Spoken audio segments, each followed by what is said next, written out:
नमस्कार, चौपाल चर्चा कार्यक्रम में आपका स्वागत है। मैं हूं आपके साथ सौरभ शर्मा। किसान भाइयों, चौपाल चर्चा कार्यक्रम आपका अपना कार्यक्रम है जिसमें हम गांव-गांव जाते हैं, चर्चा करते हैं सरकारी योजनाओं की, किस तरीके से हमारे किसान भाई योजनाओं का लाभ ले रहे हैं। आपको बता दें, इस वक्त हम मौजूद हैं हरियाणा के जिला करनाल के गाँव मेहमदपुर में। आपको बता दें, ये जो गाँव है ये बहुत विकसित गांव है। आइए आपको गांव का जायजा कराते हैं।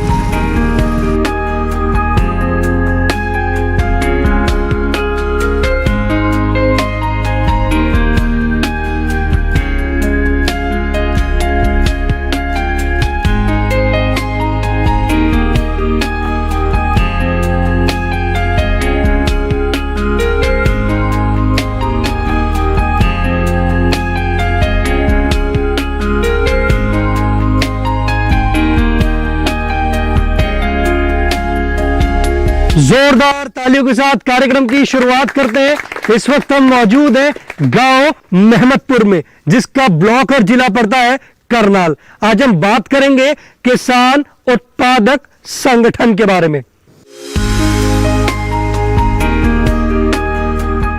हमारे बीच में कृषि वैज्ञानिक मौजूद हैं, हम उनसे जानते हैं किसान उत्पादक संगठन के बारे में।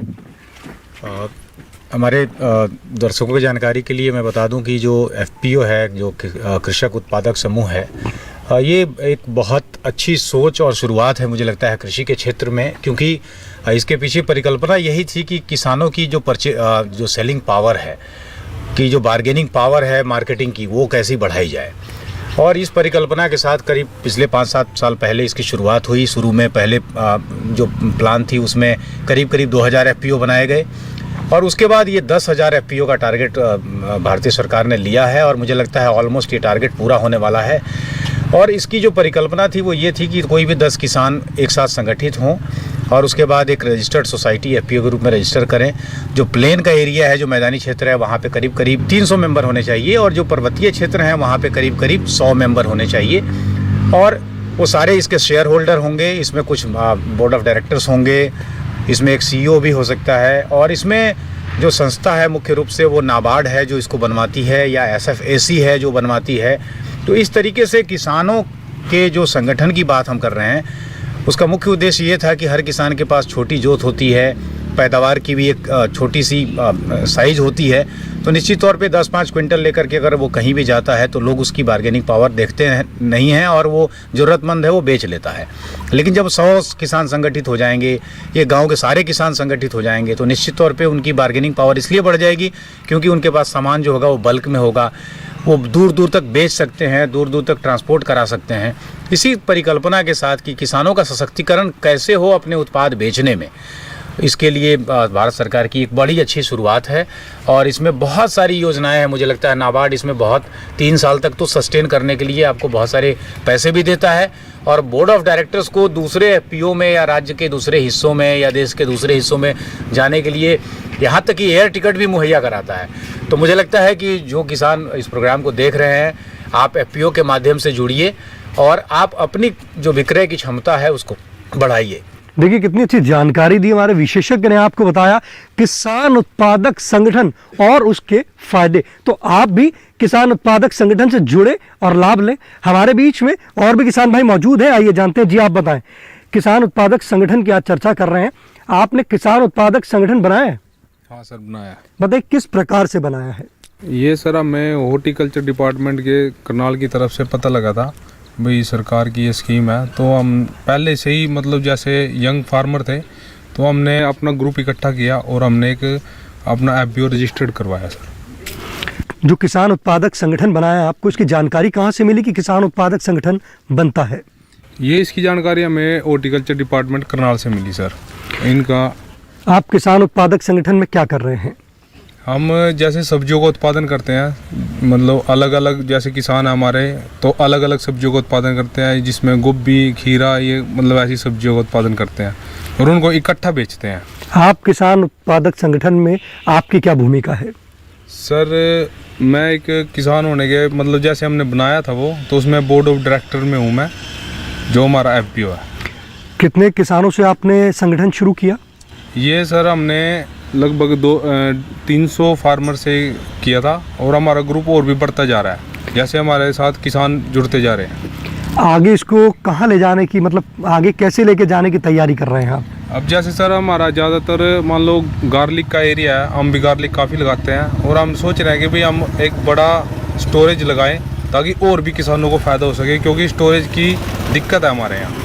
देखिए, हमारे किसान भाई ने बताया कि किसान उत्पादक संगठन उन्होंने बनाया है और वो इसको और भी आगे ले जाने की तैयारी कर रहे हैं। हमारे बीच में और भी किसान भाई मौजूद हैं, आइए जानते हैं। तो ये योजना किसान उत्पादक संगठन आपको कैसी लगी? इसके बारे में थोड़ा बहुत नहीं कुछ हमने मालूम जी। अभी हमारे वैज्ञानिक ने आपको बताया किसान उत्पादक संगठन के बारे में, हाँ जी, ठीक है। तो योजना कैसी लगी? ठीक लगी योजना तो जी, लेकिन हम जुड़े नहीं इसमें जी। जुड़ना चाहते हैं? हाँ जी हाँ। देखिए, हमारे किसान भाई कह रहे हैं योजना अच्छी लगी, परंतु जुड़ना चाहते, किस प्रकार से जुड़ सकते हैं? इसमें जहाँ संस्थाएं ऑलरेडी हैं, जहाँ पे संगठन बनाया जा चुका है, जैसे इस गांव में बता रहे हैं कि एक ऑलरेडी चल रहा है हमारा एफपीओ, तो आप उसके मेंबर तो कभी भी बन सकते हैं, क्योंकि ये मेंबर किसानों के शेयर होल्डर के हिसाब से चलता है। ये कंपनी किसानों की कंपनी है। ये तो बाद में फेडरेशन में भी कन्वर्ट होता है, जब बहुत सारे एफपीओ को मिलाकर के हमें फेडरेशन बना रहे हैं। और मैंने बहुत सारे एफपीओ का अध्ययन किया है, मैं बहुत सारे एफपीओ के मेंबर से भी मिला हूँ, बोर्ड ऑफ डायरेक्टर से भी मिला हूँ। आपको पता होना चाहिए किसान भाइयों की, नाबार्ड की तरफ से अगर आप कोई परमानेंट स्ट्रक्चर बनाना चाहते हैं, प्रोसेसिंग प्लांट बनाना चाहते हैं, कोई स्टोरेज स्ट्रक्चर बनाना चाहते हैं, तो आपको करीब करीब 80% सब्सिडी पे वो स्ट्रक्चर बनाने की सुविधा मिल रही है। तो मुझे लगता है ये सबसे स्वर्णिम समय होगा कि अगर आप नहीं जुड़े हैं तो आप निश्चित तौर पे जुड़िए। ये हमारे वैज्ञानिक ने बताया कि किसान उत्पादक संगठन में आप सबको जुड़ना चाहिए। किसान उत्पादक जो संगठन है उसमें अगर हम संगठित होकर कोई भी कार्य करते हैं तो उससे हमें लाभ की प्राप्ति अवश्य होती है।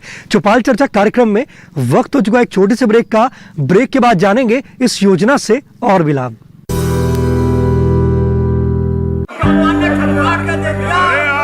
सारी फसल अच्छी होगी भाई।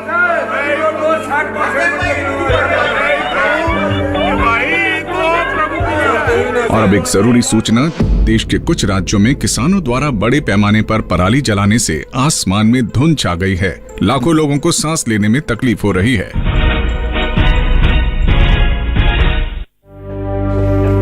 हर साल हम अपना ही घर फूकते हैं और तमाशा बनते हैं। ना, मैं ना मानता। ये काम तो बरसों से होता आ रहा है, अब ऐसा क्या नया आ गया? जे देख लो हमारे रतन काका, पिछले साल की पराली जलाने से जो इनकी खांसी उठी थी जे अब तक चल रही है। और तो और हमारे सोना उगलने वाली धरती भी बंजर पड़ रही है।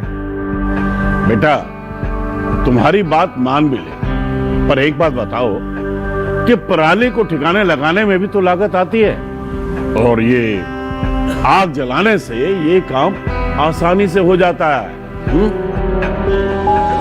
काका जे बात ना रहे, हम कह रहे हैं। देखो, मेरे पास कुछ मशीनों की तस्वीरें भी हैं, मैं तुम्हें दिखाता हूं। जे देखो, जे है हैप्पी सीडर, जे है मल्चर, जे है जीरो टिल ड्रिल, जे है स्ट्रॉ चॉपर, जे है रिवर्सिबल मोल्ड बोर्ड प्लॉ और जे है रोटावेटर। ये सारी मशीनें अब 50% अनुदान पे मिल रही है, और तो और कस्टम हायरिंग केंद्र लगाने पर सरकार से 80% का अनुदान भी मिलेगा। और ये संकल्प हमारे प्रधानमंत्री जी का है कि अब पराली कोई न जलाए और आधुनिक मशीनों का इस्तेमाल कर पराली खेत में मिलाएं और मिट्टी की गुणवत्ता को बढ़ाए।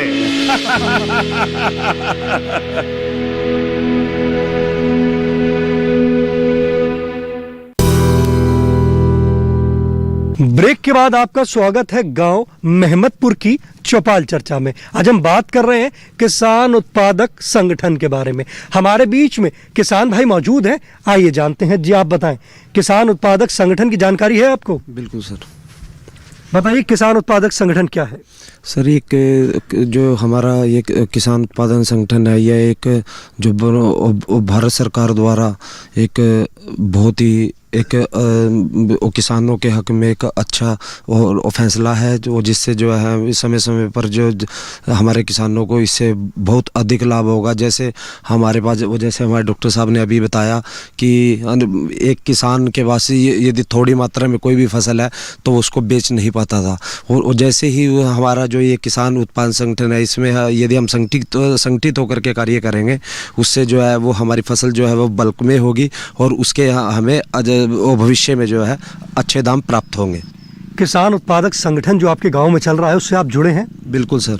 बताइए आपका क्या कार्य है? सर मैं उसमें LRP के पद पर कार्यरत हूँ सर। उसमें आपको इसकी जानकारी कहाँ से मिली किसान उत्पादक संगठन की? सर ये हमारा करनाल जो हॉर्टिकल्चर डिपार्टमेंट है वहाँ पर समय समय पर हमारे कार्यक्रम होते रहते हैं। जब भारत सरकार द्वारा जब ये योजना मतलब लागू की गई तो तुरंत ही मतलब हमारे जो वहाँ पर जो साइंटिस्ट हैं उन्होंने इस योजना के बारे में हमें बताया और उसके बाद हमने इस संगठन पे अपना वो कार्य शुरू कर दिया और जिससे आज हमारा इस गांव में और बहुत ही बड़ा किसान उत्पादन संगठन बन चुका है।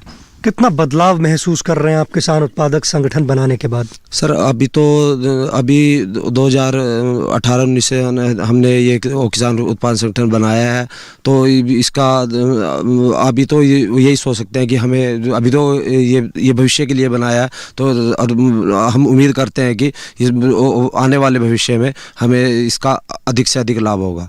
देखिए हमारे किसान भाई कह रहे हैं कि आने वाले भविष्य में उनको किसान उत्पादक संगठन का एक अच्छा लाभ मिलेगा। हमारे बीच में और भी किसान भाई मौजूद है जो सवाल करना चाहते हैं, आइए जानते हैं। जी आप बताएं क्या सवाल करना चाहते हैं? मेरा सवाल ये है सर कि जैसे हम जो पैदावार कर रहे हैं, पैदावार तो अच्छी कर रहे हैं लेकिन उसकी गुणवत्ता जैसे और बेहतर हो जाए तो उसका हमें बेनिफिट भी मिलेगा, तो उसकी गुणवत्ता बेहतर कैसे बनाए, मतलब उसके लिए क्या हम कदम उठाए, क्या हम उसमें कोई डालना पड़ेगा क्या कुछ, उसके लिए मैं डॉक्टर साहब से पूछना चाहूँगा जरूर। देखिए हमारे किसान भाई का हमारे विशेषज्ञ से सवाल है कि गुणवत्ता जो है हम उसको कैसे बढ़ा सकते हैं अपनी फसलों की। आइए हम अपने विशेषज्ञ से जानते हैं। मैं किसान को बताना चाहूँगा कि हम उत्पादन तक तो पहुँच चुके हैं पर उसकी गुणवत्ता हमारा अभी भी एक विषय है।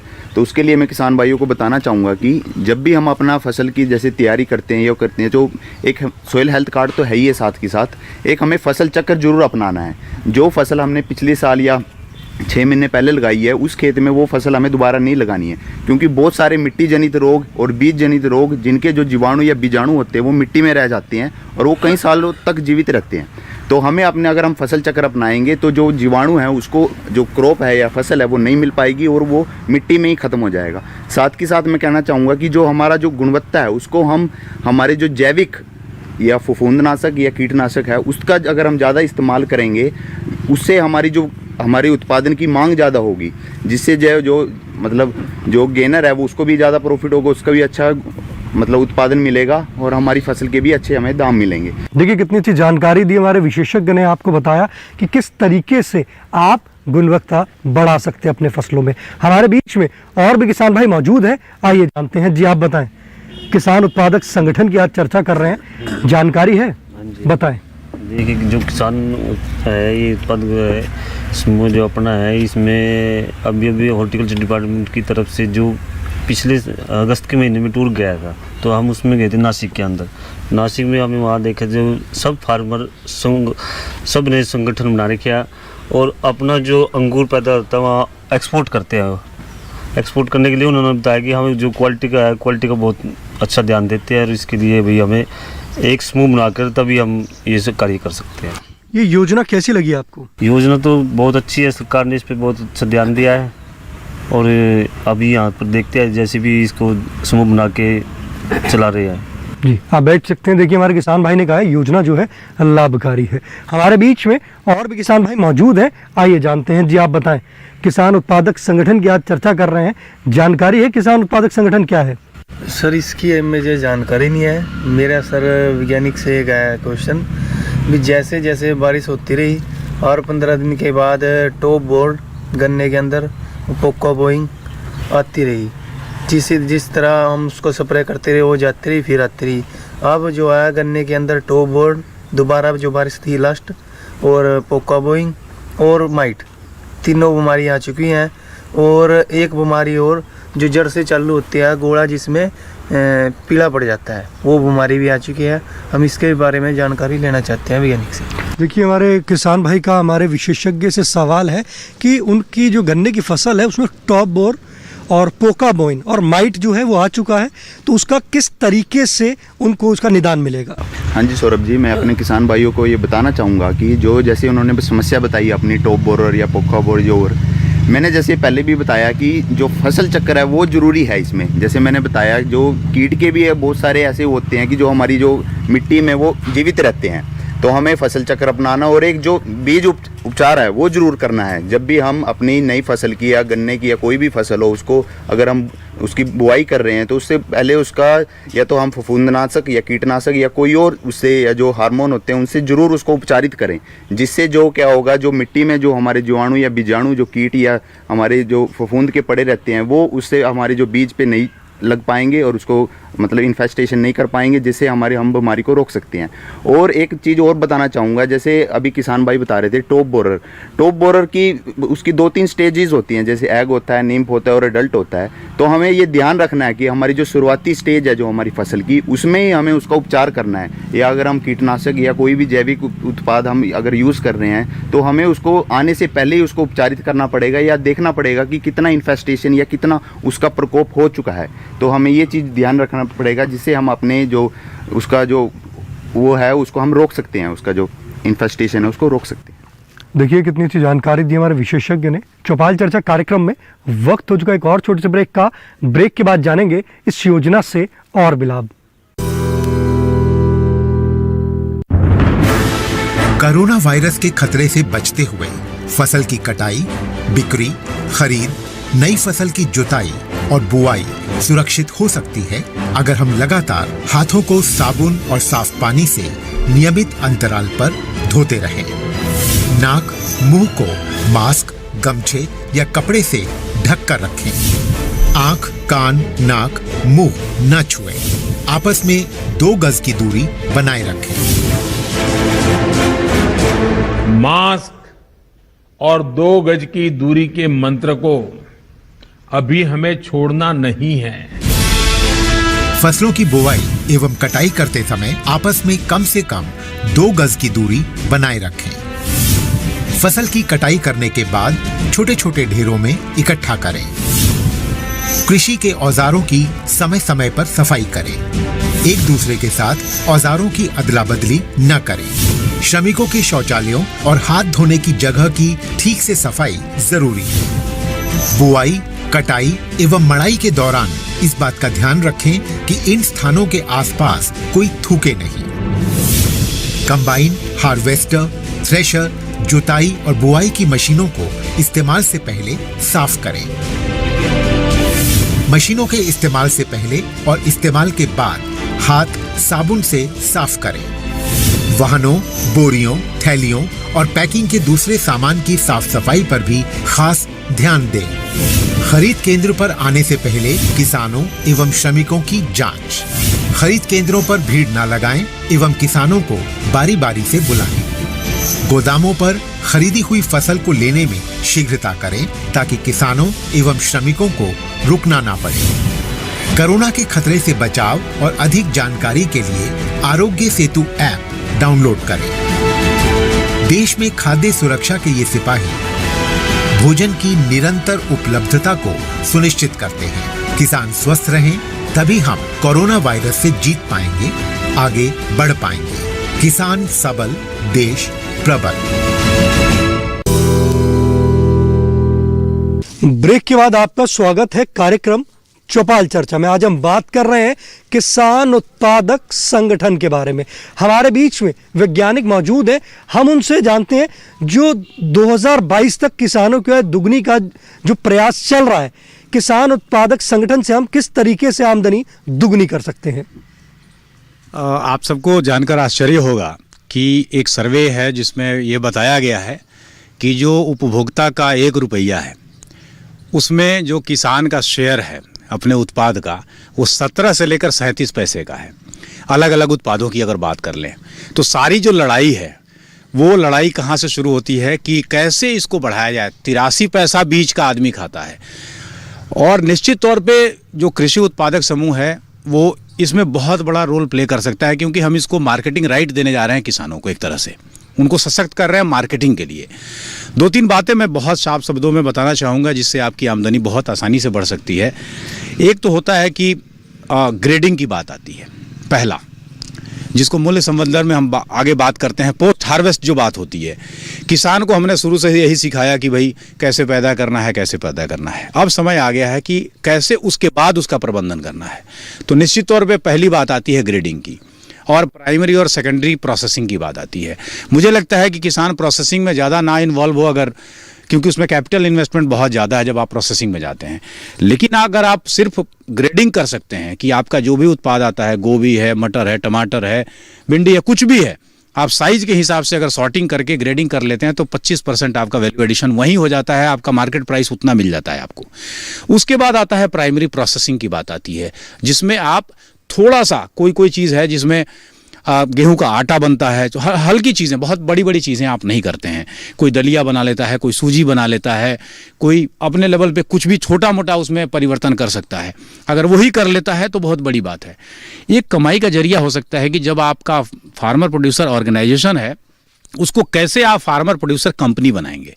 जिस दिन आप एफपीसी के रूप में उसको लॉन्च करेंगे और रजिस्टर करेंगे, आप पे सारा का सारा इंडस्ट्री वाले रूल रेगुलेशन लागू हो जाते हैं।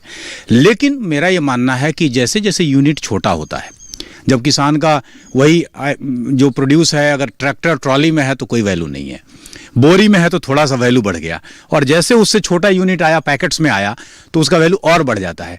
आमतौर पे आप अगर किसी भी मॉल में जाते हैं तो कोई भी एक पैकेट आप उठा करके देखिए, वही साबुत मूंग है जो किसान का 35-40 रुपए बिका है, लेकिन उस मॉल में वो कम से कम 120-130 रुपए बिक रहा है। और सिर्फ क्या है, एक पॉलीथीन की पैकेट है जिसपे थोड़ा सा उस कंपनी का नाम है और थोड़ा डेट वगैरह है लगा हुआ। मेरा ये मानना है कि सभी फार्मर प्रोड्यूसर ऑर्गेनाइजेशन को फार्मर प्रोड्यूसर कंपनी में कन्वर्ट होना चाहिए, अपना ब्रांड लॉन्च करना चाहिए, अपने पैकेट्स बनाने चाहिए, और जिस दिन पैकेट आपके पास होगा उस दिन आप उसका मूल्य निर्धारण कर सकेंगे। अदरवाइज जिस दिन भी आप मंडी में जाते हैं तो दूसरे आपके सामानों की बोली लगाते हैं, जिस दिन आप पैकेट में डालेंगे आप इतने सशक्त हो जाएंगे कि आप फिक्स करेंगे कि ये मेरा प्रोड्यूस है, इसकी कीमत इतनी निर्धारित होगी। तो इस तरीके से जब आप मूल्य निर्धारण शुरू हो जाएगा आपका, तो आपका सशक्तिकरण निश्चित तौर पे होना लाजमी है, और आमदनी हमारी अवश्य बढ़ेगी। बिल्कुल दुगुनी होगी। दुगुनी क्या, मैंने तो ऐसे एफपीओ देखे हैं कि उसकी कोई परिकल्पना नहीं कर सकता कितनी गुनी हुई है। और मेरा ये मानना है कि अब कृषि के दिशा में जो बात होती है, शुरू से हमारी सोच बदलने का अब समय आ गया है। हमको ग्लास एक होता है जिसको हम नीचे से ऊपर की तरफ देखते हैं, जैसे प्रोडक्शन शुरू होता है ऊपर से और नीचे मार्केटिंग आता है। अब आप उस ग्लास को उलटिए, पहले मार्केटिंग देखिए, फिर प्रोडक्शन कीजिए। किस चीज़ की डिमांड है, किस चीज़ की कहाँ डिमांड है, उस डिमांड को आप सारे फार्मर प्रोड्यूसर ऑर्गेनाइजेशन एसेस करिए और वही चीज़ प्रोड्यूस कीजिए जो बिक सकता है। उसका क्लस्टर बनाइए और उसका सारा सेंटर ऑफ एक्सीलेंस आपके पास आ जाएगा। देखिए कितनी अच्छी जानकारी दी हमारे विशेषज्ञ ने आपको बताया। हमारे बीच में किसान भाई मौजूद हैं, आइए जानते हैं। जी आप बताएं, किसान उत्पादक संगठन की आज हम चर्चा कर रहे हैं। किसान उत्पादक संगठन में आप क्या कर रहे हैं? सर हमारा गुड गिफ्ट नाम से एफपीओ है जो कुंजपुरा रजिस्टर्ड है, और हमारे पास लगभग हमारे साथ 550 फार्मर जुड़े हुए हैं एफपीओ के अंदर। और अब हम लोग क्या काम कर रहे हैं सर, एक तो हमारे एफपीओ ने सीड, फर्टिलाइज़र और पेस्टिसाइड के लाइसेंस के लिए अप्लाई कर दिया। उसका क्या बेनिफिट रहेगा हमारे किसानों को, अब हम लोग अपने एफपीओ के थ्रू ही होलसेल रेट में पेस्टिसाइड या फर्टिलाइज़र खरीदेंगे और इसको सस्ते में फार्मर को अवेलेबल करवाएंगे। दूसरा, हमारा एफपीओ एक स्टोरेज यूनिट लगा रहा, स्टोरेज और ग्रेडिंग गार्लिक की, और लगभग 3-4 महीने के अंदर या मैक्सिमम 6 महीने के अंदर बन के तैयार हो जाएगा। उसका बेनिफिट क्या रहेगा किसानों को, क्योंकि हमारे किसान गार्लिक का एरिया तो बढ़ाने के लिए तैयार है, लेकिन उनके पास स्टोरेज नहीं है, रखने की जगह नहीं है। वो हम अपने एफपीओ के फार्मर के लिए फ्री ऑफ कॉस्ट स्टोरेज की व्यवस्था उपलब्ध करवाएंगे। इसके लिए भारत सरकार की ओर से हमें 90% सब्सिडी मिलेगी। किसान उत्पादक संगठन की शुरुआत कैसे करी आपने? बस ये शुरुआत तो जी हम लोगों ने 5 डायरेक्टरों ने मिलकर कंपनी रजिस्टर्ड करवाई थी सीए के पास जाके। बाकी जी हॉर्टिकल्चर डिपार्टमेंट से टाइम टू टाइम हेल्प मिलती रहती है जी एफपीओ के लिए। लाभकारी है। लाभकारी है जी, बहुत लाभकारी। आने वाले टाइम में सब कुछ एफपीओ के थ्रू ही होएगा किसानों का। देखिए हमारे किसान भाई कह रहे हैं कि किसान उत्पादक संगठन जो है बहुत लाभकारी है और आने वाले जो समय है वो किसान उत्पादक संगठन के थ्रू ही वो आगे मार्केटिंग भी करेंगे और उत्पादन भी करेंगे। हमारे बीच में और भी किसान भाई मौजूद हैं, आइए जानते हैं। जी आप बताएं, किसान उत्पादक संगठन की चर्चा कर रहे हैं, किसान उत्पादक संगठन से जुड़े हैं आप? ना जी, जुड़े नहीं। अभी हमारे वैज्ञानिक ने बताया किसान उत्पादक संगठन के फायदे, तो आप किसान उत्पादक संगठन से जुड़ेंगे? नहीं तो जुड़ेंगे जी, ये फायदे का पता लग गया जी तो जुड़ेंगे। देखिए हमारे किसान भाई कह रहे हैं कि जैसे किसान उत्पादक संगठन के फायदे का उनको पता चला है तो वो किसान उत्पादक संगठन से जरूर जुड़ेंगे। जी आप बताएं, किसान उत्पादक संगठन की चर्चा चल रही है, आप किसान उत्पादक संगठन से जुड़े हैं? नहीं सर, अभी तक नहीं, बट अब आगे जुड़ेंगे जरूर। देखिए हमारे किसान भाई ने कह रहे हैं कि अभी तक वो नहीं जुड़े पर आगे जरूर जुड़ेंगे। हमारे बीच में और भी किसान भाई मौजूद हैं, आइए जानते हैं। जी आप बताएं, किसान उत्पादक संगठन की चर्चा कर रहे हैं, किसान उत्पादक संगठन से जुड़े हैं आप? हम जुड़े हैं जैसे जी, 1 साल पहले जुड़े थे जी। अकेला आदमी कुछ कर नहीं सकता जी, इसके लिए एक समूह की सोच भी, सोच ही नहीं सकता जी आगे क्या करना है। इसमें भी इससे उज्जवल करने के लिए बहुत जरूरी है जी, आने वाली पीढ़ी के लिए तो जी लाभकारी जी। आप अपना पसंदीदार कार्यक्रम चौपाल चर्चा को अब आप डीडी किसान के YouTube चैनल पर भी देख सकते हैं। टीवी पर दिए गए QR कोड को स्कैन करें। आज के गांव मेहमदपुर की चौपाल चर्चा से बस इतना ही। फिर होगी आपसे मुलाकात एक नए गांव, एक नए विषय के साथ। तब तक हमारी पूरी टीम को दीजिए इजाजत। आप देखते रहिए दूरदर्शन किसान। नमस्कार।